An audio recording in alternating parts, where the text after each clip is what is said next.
It was December 27th, 1986. Kara Knott was 20 years old. She was driving home from her boyfriend's house on Interstate 15 in San Diego, California. It was late. The freeway was quiet. She had made this drive before. She knew the route. She felt safe. Then she noticed something was wrong with her car. She pulled off the freeway onto a dark, rarely used off-ramp. She was alone. A man approached her car.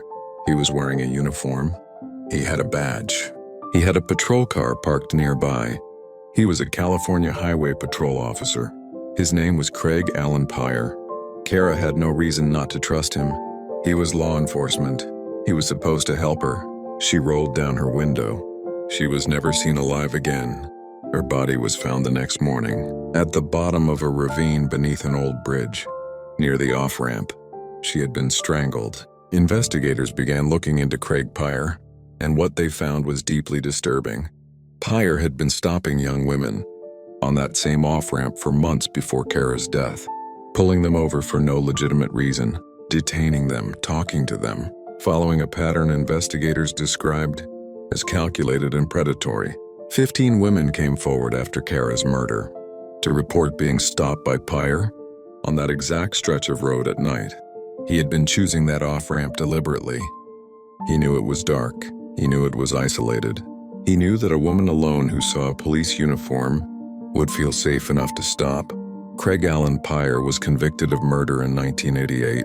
At his sentencing, Kara's father stood in the courtroom and said that Pyre had been hiding behind his badge and breaking his sacred trust to society.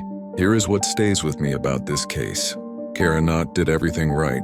She pulled over safely. She stayed in her car. She waited for someone with authority to help her.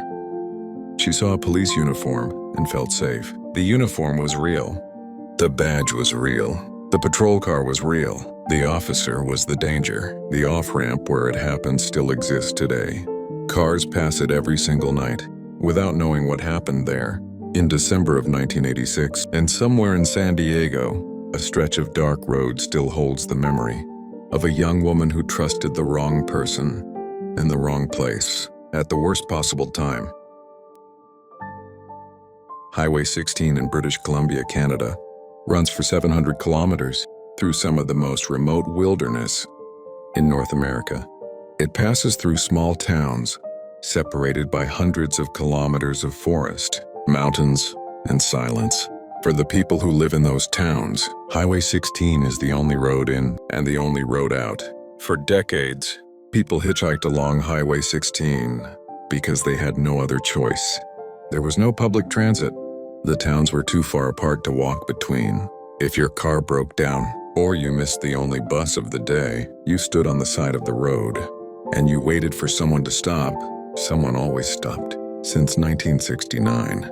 More than 40 women have disappeared or been murdered along this highway. 40 women, most of them indigenous, most of them young, many of them stranded on the side of the road when they were taken. The communities along Highway 16 have a name for it now. They call it the Highway of Tears. Investigators have looked into dozens of suspects across multiple decades. Some cases have been connected to known killers. Others remain completely unsolved. One of the most disturbing things about this case is not any single incident, but the pattern across 50 years. 50 years of women disappearing from the same stretch of road. 50 years of families waiting for answers that never fully came. Law enforcement has been criticized for the pace of the investigations, for the lack of resources dedicated to the cases, for the years that passed between disappearances and serious inquiries.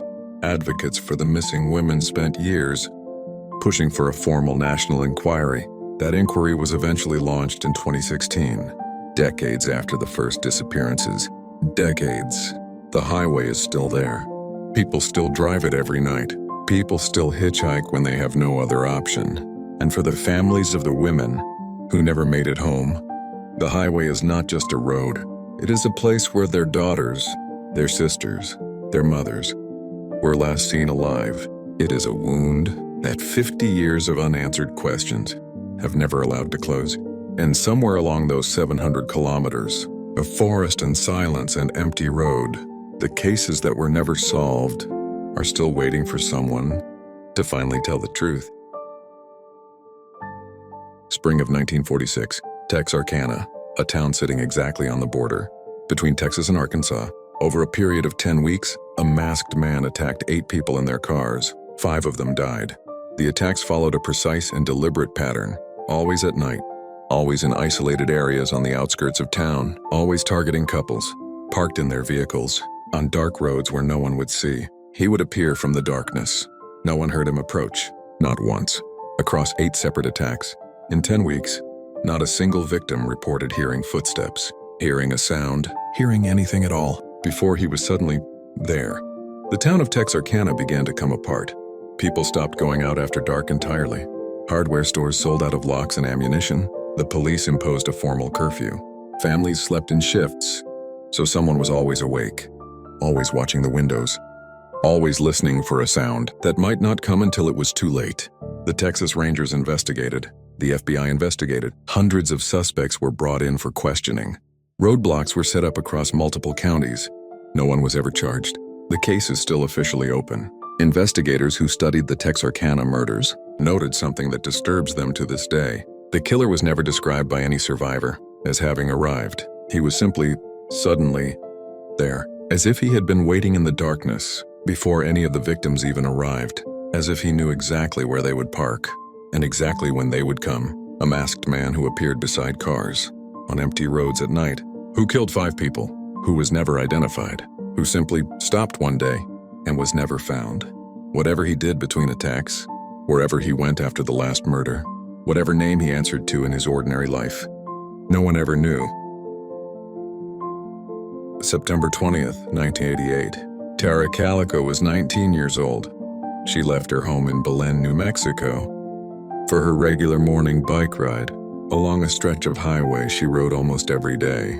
She was familiar with the route. She had ridden it dozens of times. She told her mother she would be back by noon. She never came home. Her mother drove the route immediately. On the shoulder of the highway, she found Tara's Sony Walkman. She found pieces of a cassette tape scattered across the road. Signs of a struggle. Signs of a stop that was not planned. The FBI was called in. The case went national.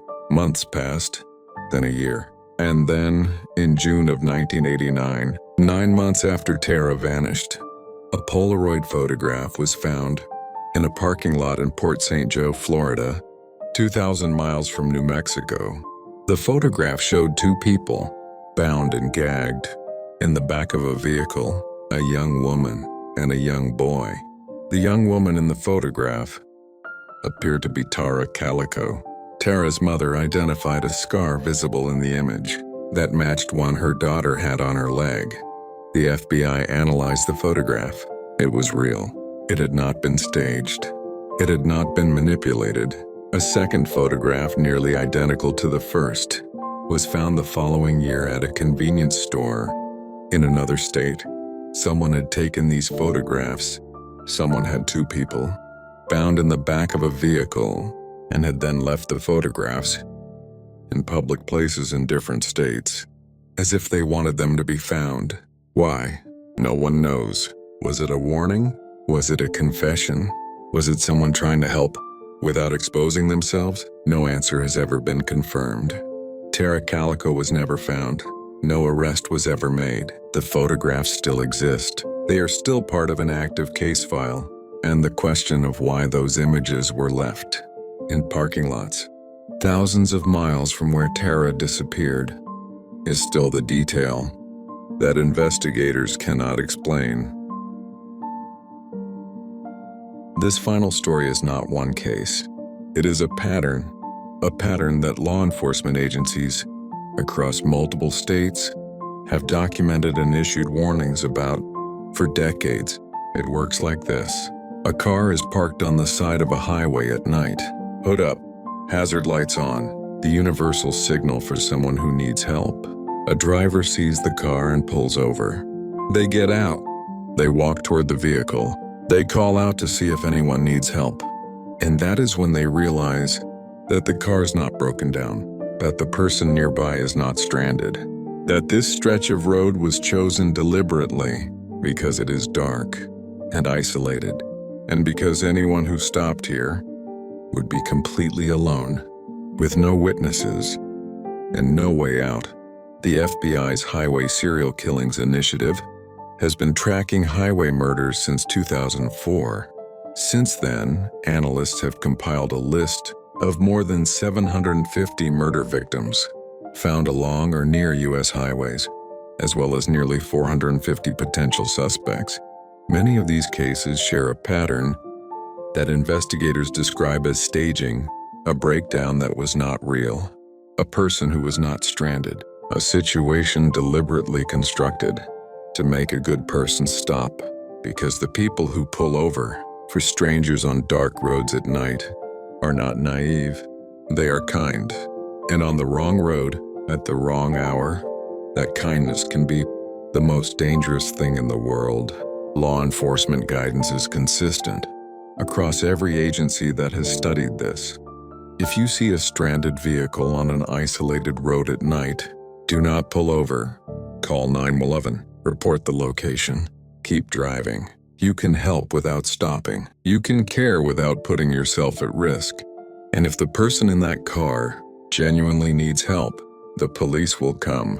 But if it is not what it looks like, staying in your car, staying on the road, staying in the light, might be the only decision that keeps you alive tonight.